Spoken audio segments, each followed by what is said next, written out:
के श्राद्ध पर श्री कृष्ण ने दिया ऐसा अद्भुत ज्ञान जिसे कलियुग में समझ जाए इंसान तो धरती पर ही बन जाएगा स्वर्ग। महाभारत कथा के अनुसार कर्ण के 10 पुत्र थे, लेकिन 9 पुत्र कुरुक्षेत्र युद्ध में मारे गए थे, जबकि कर्ण का एक पुत्र ऋषिकेतु जीवित था। कर्ण की मृत्यु के बाद श्री कृष्ण ने युधिष्ठिर, अर्जुन सहित 5 पांडवों से युद्ध में मारे गए योद्धाओं का तर्पण कराया था, जिससे कि उनकी आत्मा को शांति मिल सके। कर्ण के श्राद्ध के समय श्री कृष्ण ने एक ऐसा अद्भुत रहस्य बताया था जो आज कलियुग में भी बहुत महत्व रखता है। आइए विस्तार से जानते हैं महाभारत कथा के अनुसार कर्ण के श्राद्ध से जुड़ा रहस्य। महाभारत में जब भी महान योद्धाओं का नाम लिया जाता है तो कर्ण का नाम भी उनमें शामिल किया जाता है। कर्ण ने कुरुक्षेत्र की रणभूमि पर कौरवों के साथ मिलकर युद्ध किया था, लेकिन फिर भी कर्ण को एक महान और पराक्रमी योद्धा माना जाता है।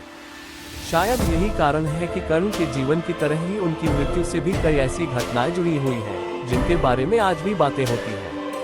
कर्ण में कई मानवीय गुण ऐसे भी थे जिनकी प्रशंसा स्वयं श्री कृष्ण ने की थी। यही कारण है कि कर्ण की मृत्यु के बाद उनकी आत्मा को शांति देने के लिए विधि विधान के साथ उनका श्राद्ध किया गया था। आइए जानते हैं कि कर्ण की मृत्यु के बाद उनका श्राद्ध किसने किया था। कर्ण वास्तव में कुंती पुत्र थे। कुंती ने मंत्रों की शक्ति से सूर्यदेव का आह्वान किया, जिससे सूर्यदेव प्रकट हुए और उनके तेज से कुंती ने गर्भ धारण कर लिया। सूर्य के तेज से जन्मे कर्ण को सूर्य पुत्र कर्ण भी कहा जाता है। कुंती एक कुंवारी स्त्री थी, इसलिए लोक लज्जा के डर से कर्ण को जन्म देते ही कुंती ने अपने बालक को एक टोकरी में रखकर नदी में बहा दिया। यह बालक एक सूत दंपति को मिला, जिनका नाम राधा और अधीर था। इस कारण से कर्ण को सूत पुत्र कहा जाने लगा। एक सूत पुत्र होने के कारण कर्ण को समाज में बहुत अपमान भी सहना पड़ा। कोई भी कर्ण का पराक्रम नहीं देखता था, बल्कि उनकी जाति पहले देखा करता था। महाभारत युद्ध के पूर्व जब श्री कृष्ण ने कर्ण से प्रश्न किया कि वे इतने पराक्रमी और निडर होकर भी दुर्योधन का साथ क्यों दे रहे हैं, तो श्री कृष्ण से कर्ण ने विनम्रता पूर्वक कहा, दुर्योधन मेरे लिए एक ऐसा मित्र है जिसने मुझे हर तरह से स्वीकार किया है।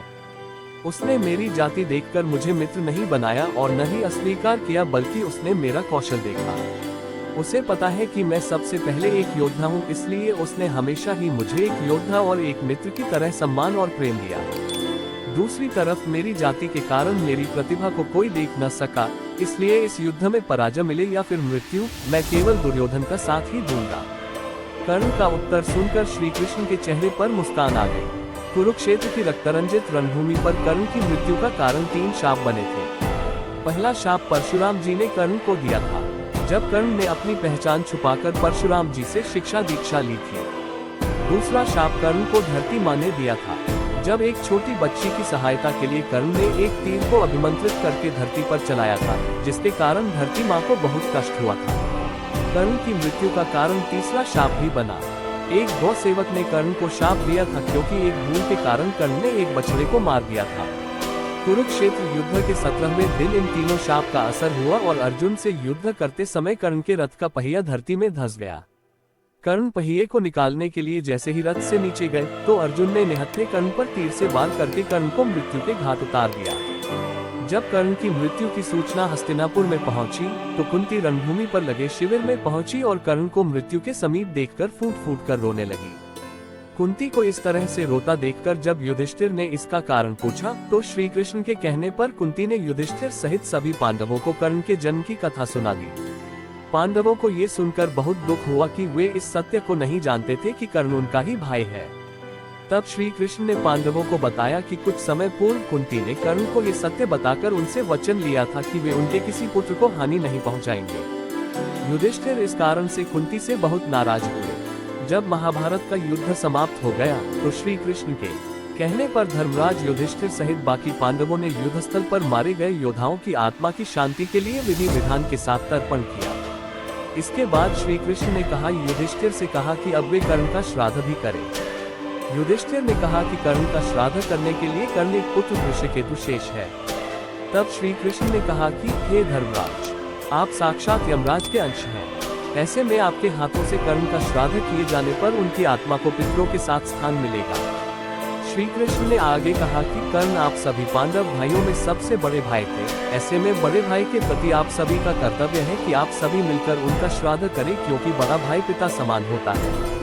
इस तरह श्री कृष्ण की उपस्थिति में युधिष्ठिर सहित पांडव भाइयों ने कर्ण का श्राद्ध किया था। आज कलयुग में भी इस सत्य को याद रखना चाहिए कि बड़ा भाई पिता समान होता है, वहीं बड़े भाई के लिए छोटे भाई बहन बच्चों जैसे होते हैं। भाई बहन सभी की एक दूसरे के प्रति जिम्मेदारियां हैं, जिन्हें निभाने से न केवल रिश्ते अच्छे रहते हैं बल्कि इसे पुण्य भी माना गया है। प्रिय साथियों, अगर वीडियो पसंद आया तो प्लीज चैनल को सब्सक्राइब जरूर करें।